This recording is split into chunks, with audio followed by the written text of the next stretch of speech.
Unidentified assailants have killed 16 policemen in an attack on a border post in China's restive Muslim region of Xinjiang.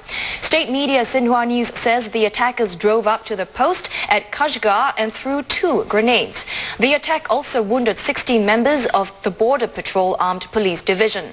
2 attackers were arrested at the scene. Chinese police now suspect terrorists were behind the early morning attack. And for more, let's join our East Asia Bureau Chief Maria Xiao on the line from Beijing. Now, Maria, can you give us more details of the attacks?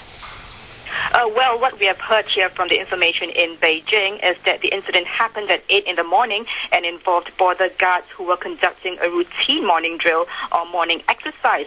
Reports said that just when the group was marching past a guest house, a vehicle with 2 persons inside suddenly drove past and ignited the explosions, reportedly stored in the vehicle, but no details on what exactly happened.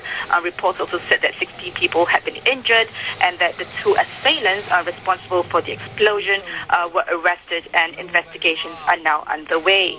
Ofeli? Now also, what is the latest that's coming out of investigations? I mean, with the Olympics around the corner, is there any links between the attack in Xinjiang and the upcoming Beijing Olympics? Well, first, a response from the International Olympic Council, or the IOC. They had just responded. They said they have no comment on the issue, but expressed confidence that the authorities were doing everything that they could to ensure safety and security during the Games. And the IOC also indicated that one should not necessarily link this latest explosion to the Olympics, adding that if the explosion was related to the Olympics, the IOC will be informed in due course. And coming back to your earlier question, well, a Chinese army officer, interestingly, had warned over the weekend that the biggest threat to the Olympics comes from the Islamic militants. He was mainly referring to the East Turkestan movement, a group which had been trying to establish an Islamic state in the province of Xinjiang for quite some time now. And basically, concerns over terrorism were heightened last week over videotapes which had apparently surfaced and were reportedly from an Islamic militant group.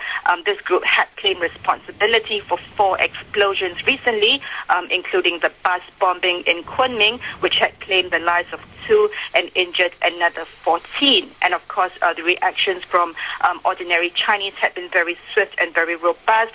Many condemned the attacks, and some accused the assailants of spoiling the mood ahead of the Games, while many others have called on the authorities to better tackle terrorism, as well as to get to the root and the bottom of the problem. Ofeli? All right, thanks very much for that update, Maria. That was Maria Xiao with the latest on the deadly attack in China's Xinjiang province.